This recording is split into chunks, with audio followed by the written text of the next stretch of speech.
مولوي ذبیح الله مجاهد د ملګرو ملتونو د امنیت شورا لخوا د افغان حکومت پر یو شمېر مشرانو د بندیزونو دوام او تایید ته غبرګون ښودلی دی.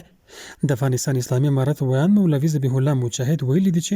له لوی سره د افغانستان په مشرانو د بندیزونو لګول بې ګټې کار و.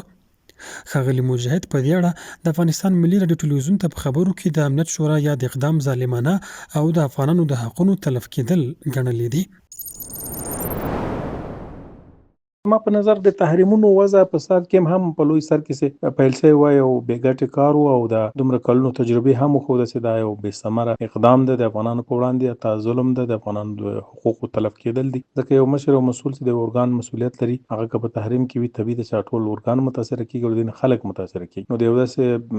نهاد نه چې هغه د بشر د حقوقو داعیه هم لري او په ورته وخت کې دغه اقداماتو په پخوا کې نتیجه هم نه ورکړې او ناکامه تجربه وي، د دې تجربې تکرارول او بیا د لیست اضافه کېدل او نور تحریمونو خبرې کېدل دا بې ګټې هم دي او ډېر غیر معقول او منطقي اقدام دی. اسلامي امارت غوښتنه کوي د نهادونو نه چې باید د تفاهم دپاره لاره هواره کړي، د نزدېکت افغانانو د نورې نړۍ ته دې ته کار وکړي او د افغانستان د خلکو د حقوقو مراعات وسي، نه داسې تحریمونه وضع کېږي او د دغه نهادونو نه د سیاسي فشار د اعمال د وسیلې په توګه کار اخیستل کېږي. دا بې ګټې. د چارو شنونکي وایي چې د بشري حقوقو مدافع بنسټونه باید د افغانستان د مشرانو په وړاندې د امنیت شورا د بندیزونو د دوام اقدامات وغندي چې په خبرې له امله یې عام افغانان زیانمنېږي. واقعا دا بې عدالتي ده، ظالمانه دي.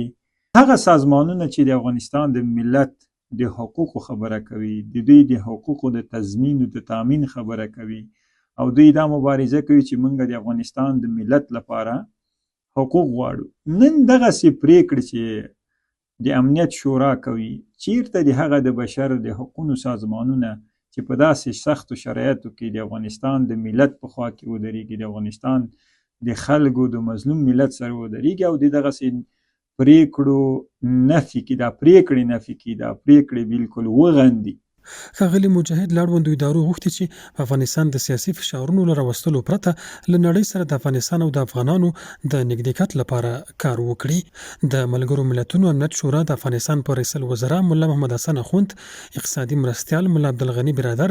د بهرنیو چارو وزیر مولوي میرخان متقي او د کانونو پټرولیم پر وزیر ملا هدایت الله بدري بندیزونه بیا تایید او دوامداره کړي.